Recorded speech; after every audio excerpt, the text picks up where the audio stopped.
Welcome back नाज़रीन। अचत programme जे सिलसिले खे अॻिते वधायूं। गुफ़्तगू कंदासूं सियालकोट सानियो ऐं NA 133 लाहौर जा नतीजा। पाकिस्तान पीपल्स पार्टी जे चेयरमैन बिलाल भुट्टो ज़रदारी तोड़े अॻूणे सदर आसिफ अली ज़रदारी नतीजनि ते तमामु ख़ुशी जो इज़हार किया। तोड़े जो सीट PMLN 46,811 वोट खणी हासिल कई है, पर पीपल्स पार्टी 32,313 वोट किया आहिनि। बिलावल साहब जो चवणु इहो आहे त नतीजा ॿुधाइनि था त नून लीग जो वोट तेज़ी सां किरी रहियो आहे ऐं पीपल्स पार्टी जो वोट तेज़ी सां मथे अची रहियो आहे। शुरूआति NA 133 खां कयूं था। असां सां टेलीफोन लाइन ते मौजूदु आहिनि मुल्क जा नामियारा तजज़ियेनिगार, स्कॉलर, सीनियर पॉलिटिकल एनालिस्ट, सहाफ़ी जनाब इम्तियाज़ आलम साहब। इम्तियाज़ साहब सलाम अलैकुम। जी वालेकुम अस्सलाम। सर, ये आपके शहर लाहौर में से ये जो नतायज आए हैं, पीपल्स पार्टी सीट हारने के बावजूद भी बड़ी खुश है और वो जो जीत चुके हैं उनकी खुशी कुछ उस तरह नहीं दिख रही जिस तरह जीत की खुशी होती है हकीकी मानों में।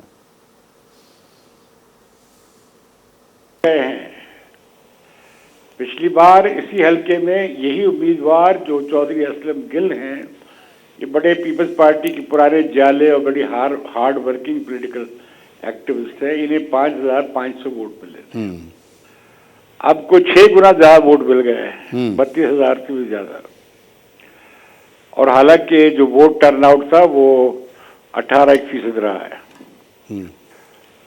तो अगर ज्यादा वोट टर्नआउट होता फिर पता लगता है एग्जैक्टली कि पीपल्स पार्टी ने, लेकिन अभी 6 गुना वोट पिछले दफा से ज्यादा लेना, जबकि कोई उम्मीद नहीं थी कि जीत जाएगा कैंडिडेट। और मुस्लिम लीग बहुत रिलैक्स थी कि ये तो हमारी सीट है जद्दी पुश्ती, तो वो उन्होंने कैंपेन कम की। आखिरी दिनों में वो एक्टिव हुए जब उन्हें पीपल्स पार्टी के मजमा हरकत में नजर आया। मुझे लगता ये है कि जो पीपल्स पार्टी के जाले चले गए थे PTI में शरीफों को शिकस्त देने के लिए, क्योंकि लाहौर में पीपल्स पार्टी 30 साल से हार रही थी। तो पीपल्स पार्टी पहले 70-80 हजार पहले स्वीप करती थी लाहौर, 70 का इलेक्शन हो या 77 का हो, और फिर बेनज़ीर के पीरियड में भी जो इलेक्शन हुआ 1988 का, उसमें भी इन्होंने लाहौर की सीटें जीती और कम वोट से हारे थे। फिर बाद में ये 70-80 60-70 पे आए, फिर 25-30 पे आए, फिर 2,000, 1,500, 4,000 पे आ गए। तो बिल्कुल सफाया हो गया था। ये जो हमारे PhD सियासतदान हैं पाकिस्तान के, जनाब आसिफ अली ज़रदारी साहब, उनकी PhD यहाँ फेल हो गई थी पिछले इलेक्शन में। उनका ख्याल था कि भाई ये जो PTI को अगर हम थोड़ा सा स्पेस देंगे तो ये राइट विंग के या कह लें नवाज शरीफ के, मुस्लिम लीग नवाज के वोट तोड़ेंगे। लेकिन काम उल्टा हो गया। वो सारी पीपल्स पार्टी जो जिसे कोई उम्मीद नहीं थी लाहौर में कभी जीतने की, वो सारी इमरान खान के जलसे में चली गई और फिर ये पूरे पंजाब में ट्रेंड बन गया। पीपल्स पार्टी वाले जो वोटर थे वो चले गए इमरान खान की तरफ, क्योंकि पीपल्स पार्टी ने मैदान छोड़ दिया था और मैदान छोड़ा भी इमरान खान के लिए था। अब इमरान खान की जो है ना सपोर्ट बेस बहुत उखड़ गया है, बहुत तेजी से नीचे चला गया है। अब इस इलेक्शन में वो थे ही नहीं, तो अब आप कह नहीं सकते कि अगर वो होते तो यकीनन ये मुकाबला बड़ा हो जाता, इसमें लोग भी शायद ज्यादा शिरकत करते। लेकिन ये जो बाई इलेक्शन होते हैं उसमें आमतौर पर टर्न आउट 30% 25-30% ही रहता है, क्योंकि इससे कोई बड़ा फर्क पड़ने वाला मुल्क की सियासत में नहीं होता। लेकिन ये जो 32,000 वोट ले गए हैं असलम गिल, ये बड़ी बात है। मैं समझता हूँ कि ये एक मैसेज है, नया इंडिकेशन है कि पीपल्स पार्टी देखिए ना फैसलाबाद में कुछ जीतती रही है, शेख उमरा जीतती रही है, गुजरावाला में भी तकरीबन आधा लेती रही है, और ये पंजाब के कसूर में या उकाड़ा में साहिवाल, आरिफ वाला, ये सेंट्रल पंजाब के जो बहुत सारे इलाके हैं वहाँ पीपल्स पार्टी के अपने हल्का इंतखाब रहे हैं। और वो पिछले इंतखाबात में लगता ही है कि वो पीपल्स पार्टी बिल्कुल ही पीपल्स पार्टी ने खुद ही मैदान छोड़ दिया था। अब पीपल्स पार्टी की जो लोग मुफस्सिल के हैं, खास तौर पर देहातों में जो उनके वोट हैं, वो खत्म नहीं हुए थे, वो डॉर्मेंट हो गए थे। तो वह फिर मैं समझता हूँ एक्टिवेट हो सकते हैं, लेकिन उसके लिए पंजाब को बहुत तवज्जो देनी पड़ेगी और यहाँ बहुत मैसिव कैंपेन पीपल्स पार्टी को करनी पड़ेगी, जिस तरह उन्होंने हल्का 133 में की है, और बड़ी भरपूर कैंपेन की पीपल्स पार्टी ने। तो उसमें ये भी है कि उसमें बड़ी वजह मैं समझता हूँ कि पीटीआई का न होना मैदान में, और दूसरा ये है कि पीटीआई की जो रेटिंग है अवाम में, रैंकिंग, वो बड़ी खराब हो गई है। अच्छा, अब आपके ख्याल में ये जो नतायज हैं, ये लाहौर की बात हो रही है, हालांकि ये कि पिछले 2-4 इलेक्शन जो हुए हैं उसमें कहा जाता है कि शायद पीपल्स पार्टी का सराकी बेल्ट के अंदर वोट बैंक फिर भी महफूज है। आपके ख्याल में उन इलाकों की क्या पोजीशन है? आपका भी ताल्लुक उस इलाके से है।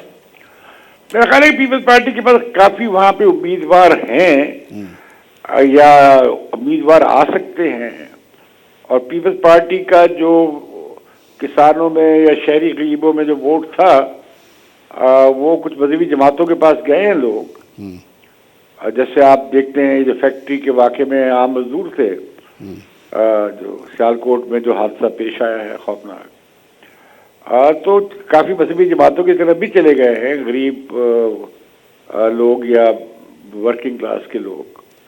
लेकिन वो पीपल्स पार्टी के पास उनके लिए अभी नारे हैं।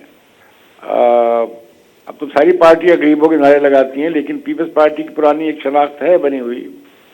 तो ये पीपल्स पार्टी सेंट्रल पंजाब में भी मैं समझता हूँ, और नॉर्दर्न पंजाब में भी ये जगह बना सकती है, कुछ हल्के ले सकती है, जीत सकती है, अगर ये एक लोगों में होप बन जाए और चैलेंजर बने। पिछले इलेक्शन में तो वो चैलेंजर रहे नहीं थे, मैदान छोड़ दिया था उन्होंने तहरीक इंसाफ के लिए। लेकिन आपको पता है ना, 13 के इलेक्शन में जो हालात पैदा हुए थे, पीपल्स पार्टी को कैंपेन नहीं करने दी गई, तो कुछ असरात तो उस वक्त भी शुरू हो गए थे, क्योंकि पीपल्स पार्टी के लिए 8 की इलेक्शन के बाद सलमान तासीर की शहादत, फिर शहबाज भट्टी की शहादत, फिर जिस तरह खुद वहाँ पे पंजाब के अंदर एक माहौल बनाया गया था, तो काफ़ी पीपल्स पार्टी एक बहुत अपना उसमें खौफ वाले अलामत पैदा कर दी गई थी इन इलाकों में पीपल्स पार्टी के लिए।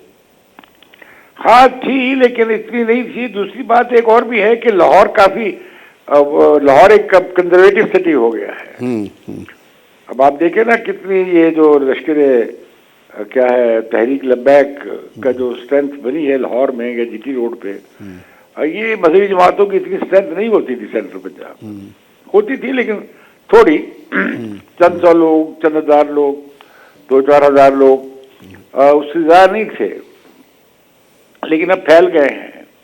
इसका फायदा पीपल्स पार्टी को होगा अगर पीपल्स पार्टी अपना हल्का इंतखाब मोबिलाइज कर ले, और अगर 4-4 उम्मीदवार होते हैं ज्यादातर हल्कों में पंजाब में, तो उसमें मेन कंटेस्टेंट तो PMLN ही होगी। PMLN हावी रहेगी पंजाब में अब तक की जो सूरत है, लेकिन उसमें बाकी पार्टियों को भी हिस्सा बढ़ जाएगा।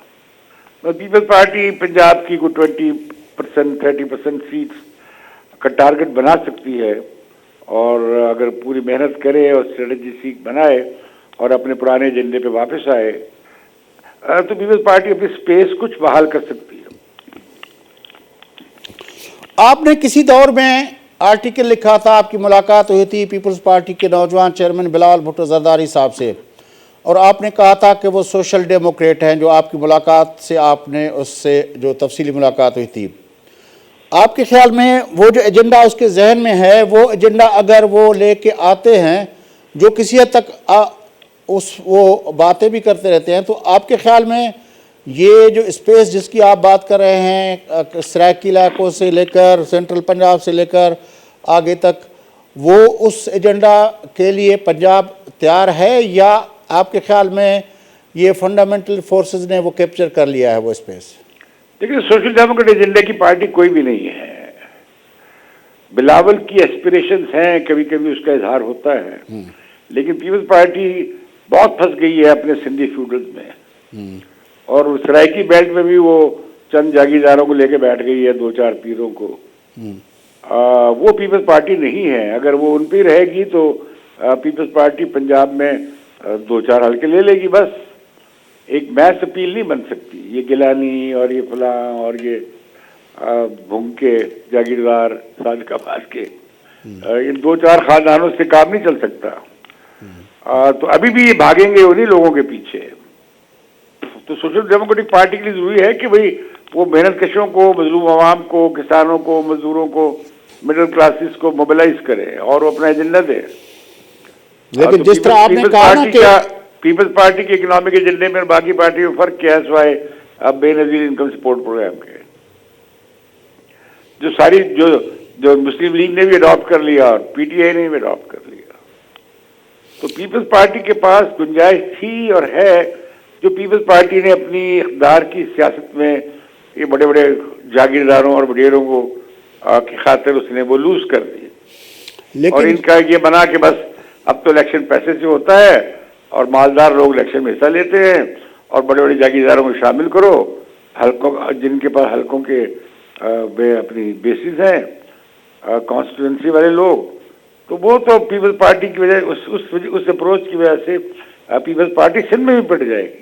नहीं, लेकिन जिस तरह आपने कहा कि ये जो NA 133 का जो कैंडिडेट है पीपल्स पार्टी का, कमर जवार कायरा की सूरत में देख लें, इस तरह के काफ़ी लोग जो हैं अपना मंजूर चौधरी मंजूर को देख लें, अब भी पार्टी के अंदर वो तो है एक अपना वर्कर का एक अपना टेक्सचर तो मौजूद है, जो जालापन भी है जिसमें पार्टी के नज़रियाती लाइन के साथ कमिटमेंट भी है, जो और दूसरा जो आपने कहा कि वो शरीफों के मुकाबले में जब पीपल्स पार्टी बात करती है तो पंजाब में फिर वो जयाला की वो जो पुरानी जो उसके जयालापन है वो फिर उसका शोला जो है वो बढ़ जाता है, फ्लेम बढ़ जाता है। हाँ, तो वो देखे ना, पीपल्स पार्टी को सूट करता है भुट्टो एंटी भुट्टो डिवाइड, लेकिन भुट्टो एंटी भुट्टो डिवाइड खत्म हो गई है। अब ये राइट बिटवीन राइट के, अब राइट की मुख्तलिफ शेड्स के दरमियान डिवाइड है और जो शख्सियात की सूरत में सामने है।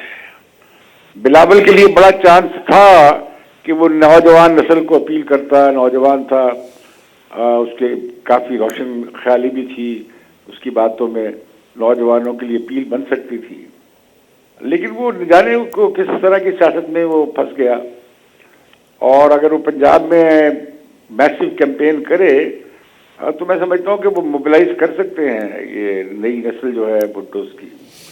और ख़ास तौर पर जिन लोगों का आप जिक्र कर रहे हैं, यहाँ पे मिडिल क्लास के प्रोग्रेसिव लोग हैं पीपल्स पार्टी में, कायरा जैसे दूसरे लोग, ये मोबिलाइज कर सकते हैं। इनमें एक है, अभी भी जान है, लेकिन वो पार्टी उस तरफ चले तो सही ना। अब अगर ये रहेंगे 2-4 वडेरों का सहारा लेंगे और 2-4 और हल्कों वालों के पीछे भागेंगे, कर यही रहे हैं अभी तक। अभी असलम गिल के इलेक्शन में ये वजह फर्क ये है कि वो बड़ा ग्रास रूट एक्टिविस्ट है और उसका अपने वर्कर्स के साथ राब्ता है और वो लोगों के मरने जीने में शामिल रहता है, आवाम के मसाइल में को उठाता रहता है। तो लिहाजा आपने देखा कि उसे डिविडेंड मिल गया। तो असलम गिल भी इसमें एक फैक्टर है जीतने में, इतने वोट लेने में।